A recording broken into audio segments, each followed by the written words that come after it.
লিচুপুর গ্রামে বাস করত এক গরিব কৃষক। সে কৃষক হলেও সামনে যে কাজ পেত সেই কাজই করত।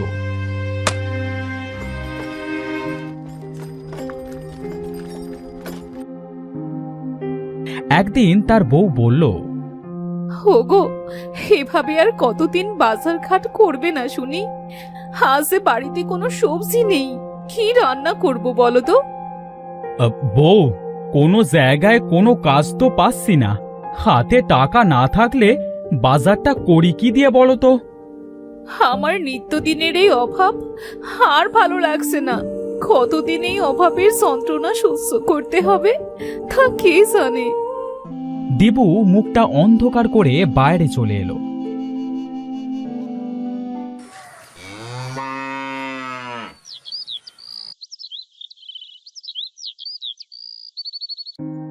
সন্ধ্যায় যখন তারা ঘরে ছিল, অজয় নামের একটা লোক দিবুদের বাড়ি আসলো। দিবু, এই দিবু, আরে তোরা কেউ কি বাড়িতে নাই নাকি? আরে ভাই, তুমি হে হে এসে গরিবের বাড়িতে হাতির পা, তা কি মনে করে আসলে আমাদের বাড়ি? তোমার কাছে একটা দরকারে এলাম ভাই। তুমি তো জানো আমি নতুন ঘর করেছি, সেই ঘরে মাটি দিতে হবে। হ্যাঁ হ্যাঁ ভাই, আমি তোমার ঘরে মাটি এনে দেব। তা বলো, কোথা থেকে মাটি আনতে হবে? আরে দাঁড়াও দাঁড়াও, এত ব্যস্ত কেন? মাঠে আমার যে উত্তরের জমিটা আছে সেই জমি থেকে মাটি কাটতে হবে, বুঝলে? আচ্ছা ভাই, আমি তোমার জমি থেকে মাটি কেটে দেব, তুমি নিশ্চিন্তে বাড়ি যাও। ভাই, তোমাকে মাটি কেটে বাড়ি আনতে হবে না, ওখানে গাড়ি থাকবে। মাটি কেটে গাড়িতে উঠিয়ে দিতে হবে। কাল সকাল থেকে কাজ শুরু করো। হ্যাঁ, আচ্ছা ভাই, ঠিক আছে।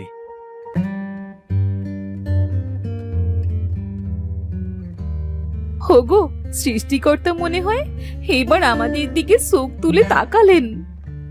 হ্যাঁ গিন্নি, কাল থেকে কাজে গেলে আমাদের খাবারের কষ্টটা মনে হয় কিছুটা কম হবে।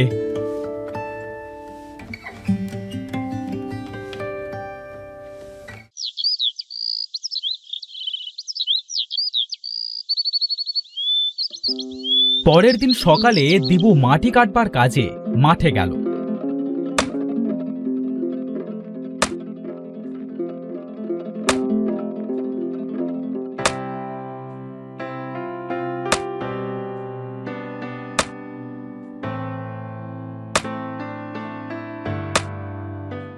মাটি কাটতে কাটতে সে মাটির নিচে একটা ভাঙা পাতিল পেল। আরে, এটা তো একটা মাটির হাঁড়ি, তবে এর মুখের কাছে ভাঙা। এই ভাঙা পাতিল নিয়ে আর কি করব? ভাগ্যটাই যখন ভাঙা, তাহলে ভাঙা পাতিল ছাড়া আর কি বা জুটবে? ভাই, এই ভাঙা পাতিলটায় কি দেখছো? এটা রেখে তাড়াতাড়ি কাজ করো।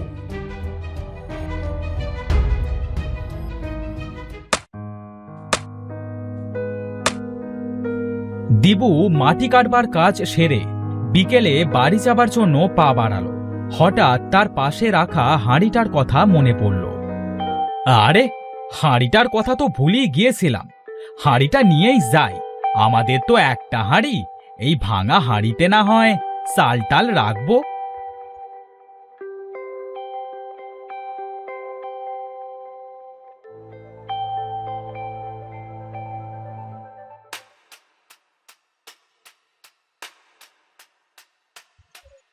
গিন্নি, ও গিন্নি, এই আমার জন্য একটু পানি নিয়ে এসো তো।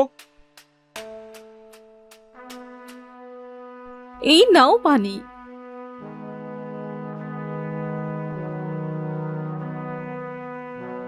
এই ভাঙা পাতিল আবার কোথা থেকে আনলে? আর বলো না গিন্নি, মাটি কাটতে কাটতে পাতিলটা উঠে এসেছিল, তাই ফেলে না দিয়ে সাথে করে নিয়ে এলাম। ভালোই করেছো, চাল রাখার জন্য আমাদের ঘরে কিচ্ছুটি নেই, এটাই আমি চাল রাখবো। হ্যাঁ রাখো, সেটাই ভালো হবে। দিয়া পাতিলটা সুন্দর করে পরিষ্কার করে তাতে কিছু চাল রাখলো।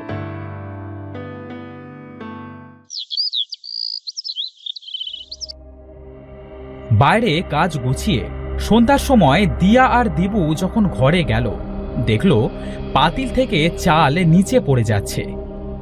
গিন্নি, তুমি আজ এত চাল কোথায় পেলে? হাঁড়িতে ধরছে না বলে নিচে রেখেছো? দিয়া খাটের নিচে তাকিয়ে দেখলো চাল পাতিল থেকে নিচে যেন উতলে পড়ছে। আরে, আমি তো এই পাতিলে এখনো চাল রাখিনি, তাহলে এত চাল আসলো কোথা থেকে? গিন্নি, বলি কি, এই চালগুলা না কিছুতে রেখে দাও।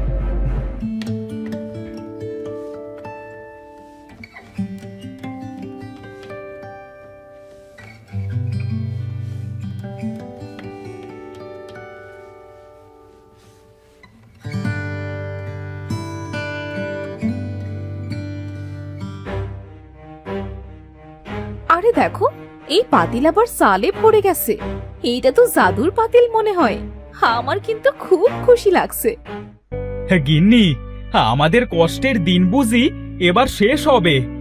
শোনো গিন্নি, এই পাতিলের কথা যেন ভুলেও কেউ টের না পায়। আরে না না, কেউ টের পাবে না। তুমি এক কাজ করো, এই পাতিলের ভেতরে কিছু টাকা রেখে দেখো তো, টাকা হয় নাকি। যেই ভাবা সেই কাজ। দিবু পাতিলের ভেতরে টাকার একটা নোট রাখতেই সম্পূর্ণ পাতিলটা টাকায় ভরে গেল। আরে বাপরে, এটা তো ভারী অবাক করা কথা। এখানে তো যে জিনিস রাখা হচ্ছে তার দ্বিগুণ হয়ে যাচ্ছে। আমরা তো রাতারাতি বড়লোক হয়ে যাব। হোগো, এই টাকা দিয়ে কাল অনেক বাজার করে আনবে। কতদিন হয় আমরা ভালো মন্দ কোনো খাবার খাই না। এই আনবো গিন্নি, আনবো।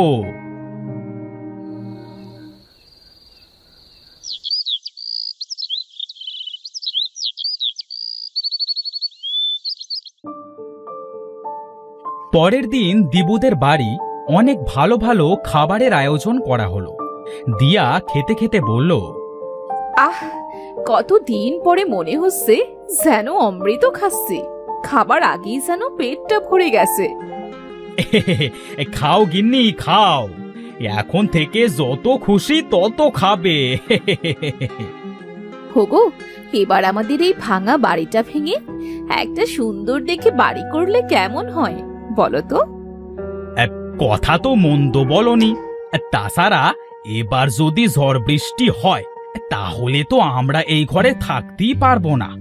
দেখি, এই আমি কালই ঘরের মিস্ত্রির সাথে কথা বলবো। হ্যাঁ।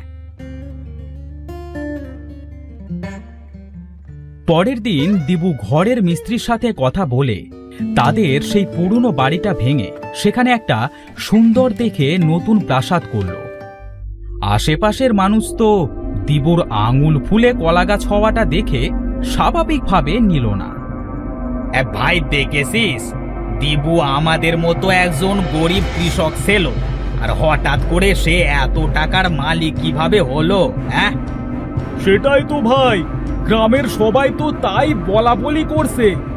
ভাই, আমরা আজ রাতে ওদের সব ঘর তল্লাশি করব। হ্যাঁ, দেখি এদের এত টাকার মালিক হবার কারণটা কি। হ্যাঁ হ্যাঁ ভাই, ঠিকই বলেছ। চলো আজ রাতে তাহলে গিয়ে দেখি ওদের টাকার রহস্যটা কি।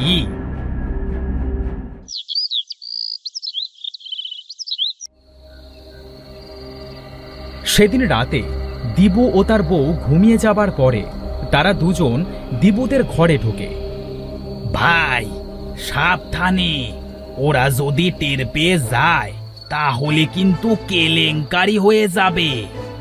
হ্যাঁ ভাই, গ্রামে আমরা মুখ দেখাতে পারবো না। এবার কিন্তু আমার খুব ভয় করছে। চল ভাই, বাড়ি ফিরে যাই। আরে না, দাঁড়া দেখি কি করা যায়। এই চল, ওই ঘরটায় দেখি।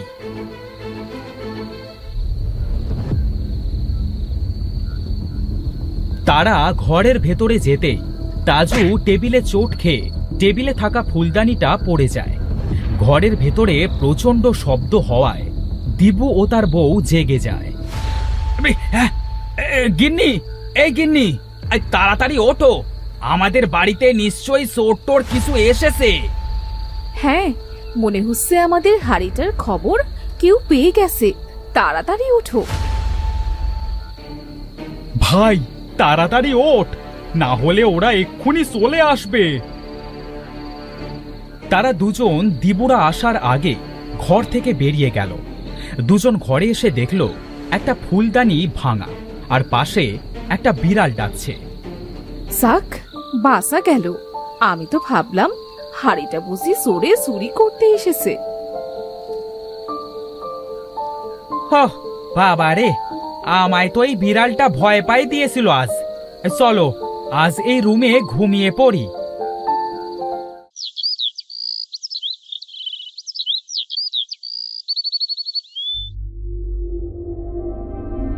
গিন্নি, আমার অনেক টাকা চাই। এই টাকায় আমার আর হবে না। আমি প্রতিদিন হাড়ির ভেতরে একটা করে টাকা নোট দেব, আর 1 হাড়ি করে টাকা নেব। সেই টাকা দিয়ে আমি কোটিপতি হব। ওগো, বলিয়ে তো লোভ করতে যেও না। বেশি লোভ করলে শেষে কিন্তু সব হারাতে হবে। আরে গিন্নি, তুমি এটাকে লোভ বলছো কেন? এই টাকা পয়সা যদি নাই পাই, তাহলে এই অকেজো পাতিল রেখে আর কি করব? ওটা ফেলে দিও। মুখে যা আসছে তাই বলে যাচ্ছ। যার জন্য এত কিছু পেলে তাকেই কিনা আজ অকেজো বলছো? এই তুমি চুপ থাকো। পাতিলটা আমি পেয়েছিলাম, আমি। এটা মনে রেখো, আমি এটা দিয়ে যেটা খুশি সেটা করতে পারি। হ্যাঁ, জ্ঞান দিচ্ছে।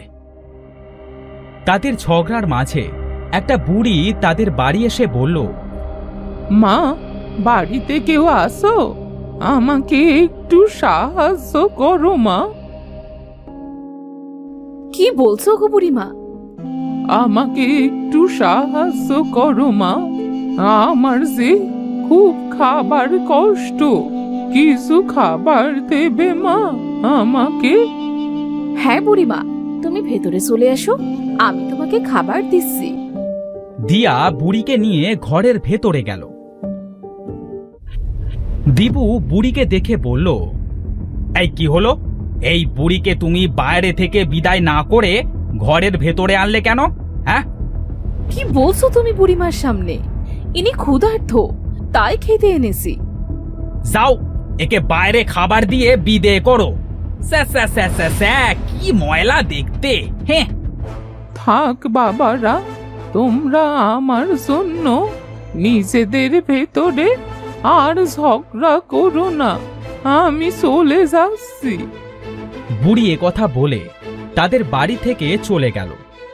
দিবু দিয়াকে বলল, এই, তোমাকে আজ বলে দিলাম যে সে মানুষকে আমার বাড়িতে আনবে না, বুঝেছো? তুমি অনেক পাল্টে গেছো, আগের মতো আর নেই। আগে আমরা গরিব ছিলাম, তবে শান্তি ছিল। এখন এখন অনেক টাকা আমাদের, তবুও যেন কোনো শান্তি নেই। হ্যাঁ, যত সব অলুক্ষণে কথা। আমি এখন হাঁড়ির ভেতরে টাকা দেব। আমি ঘরে গেলাম, হাঁড়িটা নিয়ে এসো ঘরে। দিবু এই কথা বলে ঘরের ভেতরে চলে গেল। দিয়া হাঁড়িটা নিয়ে গেল দিবুর কাছে।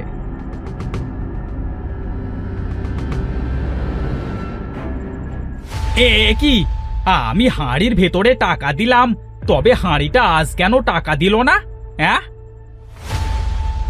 তোকে আমি এই হাড়িটা দিয়েছিলাম কারণ তুই অনেক ভালো ছিলি, কিন্তু এখন তোর মনে অনেক অহংকার, তাই তোর থেকে আমি আবার সব কেড়ে নিলাম।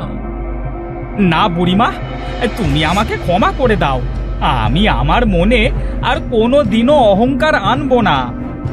তোকে আমি অনেক দিয়েছিলাম, কিন্তু দিন দিন তোর চাহিদা এত বেড়ে গেল যে তা সীমার বাইরে চলে গেছে। তোর গরিবে মানাবে, টাকাতে নয়। এ কথা বলে বুড়িটা হাঁড়ি থেকে গায়েব হয়ে গেল। দিবুর ঘরটাও আগের মতোই ভাঙাচোরা হয়ে পড়ে রইল। হ্যাঁ, সৃষ্টিকর্তা আমাকে পরীক্ষা নিয়েছে, তবে সেই পরীক্ষায় আমি পাশ করতে পারি নাই। খুব ভালো হয়েছে। বুড়িমা তোমাকে ঠিক কথাই বলেছে। তোমাদের মতো মানুষদের টাকায় নয়, সেরা কাপড়েই মানায়। গিন্নি তুমি আমাকে ক্ষমা করে দাও, আমি আমার ভুল বুঝতে পেরেছি। তোমার ভুল নিয়ে তুমি থাকো। আমি তোমার মতো মোটা মাথা মানুষের সাথে আর সংসার করতে পারবো না। অনেক কষ্ট করেছি তোমার কাছে এসে। দিয়া কথা বলে দিবুর বাড়ি থেকে বেরিয়ে গেল। দুচোখ সেদিকে যায়, আজ সেদিকেই চলে যাব, আর ফিরবো না এর কাছে। আমি সব হারিয়ে ফেললাম, আমার আর কিচ্ছু থাকলো না। আমার লোভে পাপ হলো, আর পাপে ধ্বংস হলো।